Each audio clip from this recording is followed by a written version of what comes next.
पिला बेले रज आसिले घरे आमे समस्ते गोटे जिनस बहुत अपेक्षा करूँ सेटा हूँ माँ हाथर पोड़ पिठा आ गरम गरम मंडा पिठा। आज भी मंडा पिठार से बास्नाटा आसिले मु सीधा मो पिला बेल को पलाए किंतु आज मु साधारण मंडा पिठा नुह गोटे नुआ ट्विस्ट सह आंब मंडा पिठा बनाऊँगी आईटा बहुत ही टेस्टी लगे। नमस्कार, ममता किचन को आपन स्वागत। आशा करूँ समस्ते आप बहुत भलरे थे। तो चलतु बनैबा आंब मंडा पिठा। तो तापाई मुझे नहीं अल्फांसो आंब जोटा कि बहुत मीठा बहुत जूसी आ कलर भी आप देखिपे केते ब्राइट कलर। तो आपड़ जो मंडा पिठा बनइबे तो आपड़ एमती आंब नेबे जोटा कि बहुत मीठा थी आ कलर भी एमती ब्राइट थी हेले जाइए मंडा पिठारे से जो ब्राइट येलो कलरटा आसीबो। तो एबे मु सब आंब गुड़ा गोटे ग्राइंडर रे ग्राइंड करदेवी। तापाई मु आंब नहीं चीनी टिके नहीं आउ स्वाद अनुसार लुण आउ पानी टिके देके भल कि आमे ताकू गोटे प्यूरे बनईदेवा। बिल्कुल भी ये लम्स रहा कथा ना। देखु मुझे भल कि ग्राइंड कर देइछि आउ टिके भी ये लम्स ना। तो चलतु जंतुणी रेडी करवा। तापाई कड़े रे मु आधा ग्लास भाया पानी नहीं तेजपत्र पकईदेवा आउ 2 बड़ चामच घी पकईदेवा टिके ताको मिक्स करवा। आम जो आंब प्यूरेटा थिला सेटा भी एथरे देदेबा। बेसी प्यूरे को आपण रांधिबेनी टिके एमती फुटी आसीबो सेथरे आमे चाउल गुंड देदेबा। मु एठी 250 ग्राम चाउल गुंड देइछि। बेसी आपण जो प्यूरेटा पानिया करिवेनी। तो मुझे गैस बंद कर देइछि आ प्यूरे आउ जो चाउल गुंडा भल के मिक्स करी आमे 15 मिनिट पे ढांकी रखीदेबा। 15 मिनिट पर गैस ऑन करिबा आ ताको भल कि आमे जंती दबा। एबे आपन जानि परिबे केते बढ़िया कलरटा देखा जाउची आ बास्नाटा भी बहुत भल आसुची। 7-8 मिनिट पर देखंतु जंतुणी आम रेडी हो गलानी। ढांकी ताको आमे साइड रे रखीदेबा। एबे मुझे नहीं अदा बड़ अलैच छोट अलैच गोलमरीच और लवंग यही मसलाटा आमे पुरे पकेबा ताको भल कि आमे छेचिदेबा आ यार बास्नाटा तो बहुत ही भल आसे। देखंतु आम मसला रेडी हो गलानी। तो चलतु पूरा बनैबा। पूरा पाई मु गोटे पैन रे आधा कप पानी नहीं सेठी मु गोटे गिना पूरा फुल गिना गुड़ देदेवी। गुड़टा टिके मेल्ट हैला परे मु सेथरे देदेवी गोटे गिना नड़िया आ भल कि ताको आमे मिक्स करदबा। तापरे मु एठी देइछि छेना।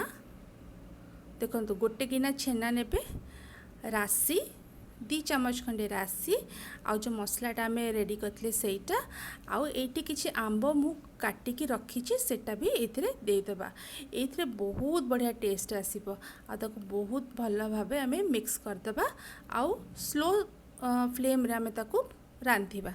एठी देखंतु मु टिके पोस्त भी पकाउछि। पोस्त पकाइले खाइला बेले ता टेक्सचरटा बहुत बढ़िया आसे। आमर पुरोटा रेडी हो गलानी। आपण बेसी ड्राई करदेबेनी पुरोटा को टिके ओदा ओदा थिबो सेते बेले आपण बंद करदेबे। देखंतु पूरा बिल्कुल रेडी हो सारलानी। एबे जंतुणीटा गोटे प्लेट रे बाहर करिकी से तेजपत्र आमे जो देइथिले सेगला सब बाहर करदेबा। आउ ए जंतुणीटा को आमे दली दली की गोटे बहुत भल सॉफ्ट डो बनईदेबा। जिते सॉफ्ट डो बनइबे मंडा पिठाटा गढ़िया सेते इजी हम। टिके घी हाथ होइकी भल कि आपन ताको दली दली कि गोटे सॉफ्ट डो बनई दियंतु। एटी देखंतु भल कि मु दली दउछि आ आम डो रेडी हो गलानी। एबे हाथ रे टिके घी मारिकी हाथ को ग्रीस कर दियंतु आउ चलंतु मंडा पिठा गढ़ीबा। टिके मु एथि डो नेइछि। डो नेकी एमती गोटे गोल आकार कर देइछि। गोल आकार कला परे आमे एमती टिके गिन्ना भलिया ताकू गोटे शेप दबा। ए देखंतु गिन्ना भलिया गढ़ी दबा।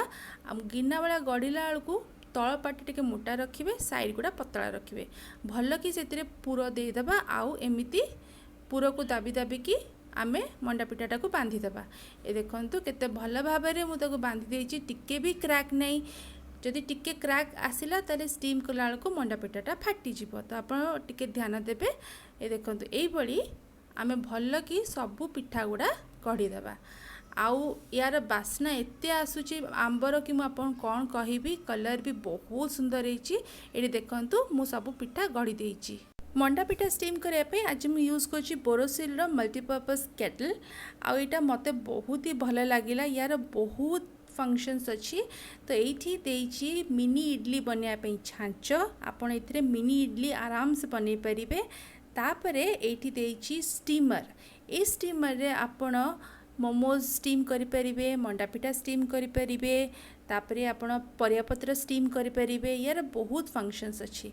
तापरे ये देची गोटे एग पोच बनवाई गोटे ये प्लास्टिक कंटेनर, आउ ये देची एग बॉयल करने गोटे कंटेनर, आउ ये देची गोटे ग्रिल स्टैंड देची, आउ केटल भितर आपण पानी गरम करें, चा बन पारे, किंतु क्षीर आपड़ ए देवेनि।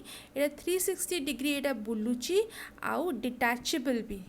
ये टेम्परेचर कंट्रोल बटन भी देची, पूरा लो रु नहीं मैक्स पर्यंत। डिटाचेबल लिड देची, ग्लास लिड। आउ ये जो केटल बॉडीटा सेटा पूरा मैट फिनिश रे आसूची, देखि पारथुवे बहुत ही बढ़िया स्टेनलेस स्टील रो, आउ भल कि क्लीन भी आपण आराम से करि परिबे। तो ये आपण ए ग्रिल रखिदेवे, तापरे एग रो जो ट्रेटा सेटा रखिबे, एग रखिबे, लिड लगेबे, आराम से आपण एग बॉयल कर परिबे। तापरे एटी जो पोच रो एग पोच रो कंटेनर अच्छी, सेटा भी सही बड़ी या पे रखिबे, अंडा ए देबे, आउ लिड लगे कि एग पोच रेडी हो जिवो।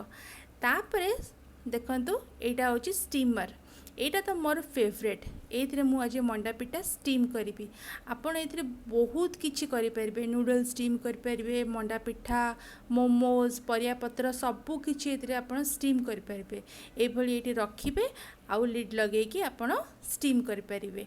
तापरे एटी देखंतु इडली छाँच अच्छी, एटा मिनी इडली छाँच, आउ एटा होची सबटु तळ छाँचटा, एटा बेस रे रहिबो, एमती बेस रे रखिबे, आउ सेकेंड स्टैंड तापर रखिबे, आउ लिड लगे देबे। आराम से इडली आपन को मिनी इडली रेडी हो जिवो।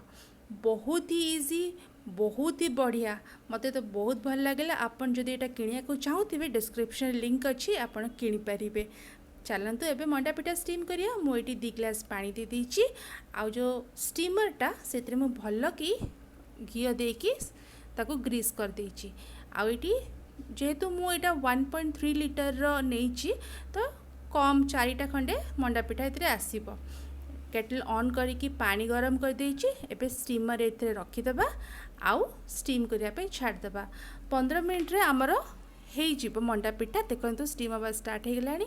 जदि आपन पास स्टीमर नाही ताले एई भली आपन गोटे जाली नेबे, जाली ऊपर आपन ग्रीस कर देबे घियो रे, आ मंडा पिठा रखिकी आपन 15 मिनिट जे स्टीम कर परिबे। एटी देखंतु 15 मिनिट परे हमर बढ़िया गरम गरम मंडा पिठा, आंबो मंडा पिठा रेडी हो गलानी।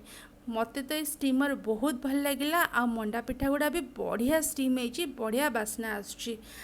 आपन को केमती लगिला मते कहिबे। एटी देखंतु एई मंडा पिठा भी जोटा आमे जाली ऊपर स्टीम करथले सेटा भी रेडी हो गलानी, आ कलर भी बहुत बढ़िया आसुची।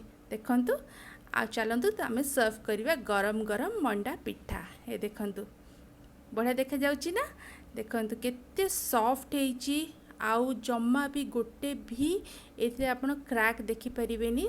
ता माने आम जंतुणीटा आउ जो आमे दली थिले जंतुणीटा सेटा बहुत बढ़िया आइतला।